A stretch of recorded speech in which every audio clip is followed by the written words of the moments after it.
உனக்கு கொடுக்கப்படுகிற வருமானத்தை குறித்து நிமித்தம் அல்ல, உனக்கு கொடுக்கிற ஆசீர்வாதங்களின் நிமித்தம் அல்ல, உனக்கு கர்த்தர் கொடுக்கிற மகிமையின் மகத்துவத்தின் நிமித்தம் நீ அவரை துதிக்கும்படிக்கு கர்த்தர் கிருபை செய்வாராக. அல்லேலூயா, அல்லேலூயா.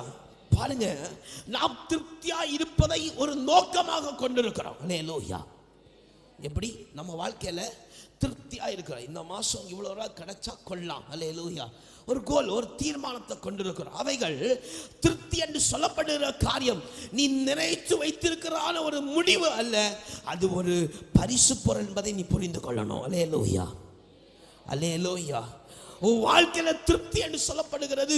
நம்ம சொல்லும் நல்ல சூட்சமா இருக்கணும், கடன்லாம் தீர்த்துட்டு நல்ல திருப்தியா இருக்கணும், இப்படி சொல்லுகிறதல்ல. இது ஒரு அவை தீர்மானிக்கப்பட்ட ஒரு முடிவு அல்ல. திருப்தி என்பது ஒரு கொடுக்கப்படுகிற, அருள் செய்யப்படுகிற ஒரு நல்ல ஒரு பரிசு பொருள். அல்லேலூயா.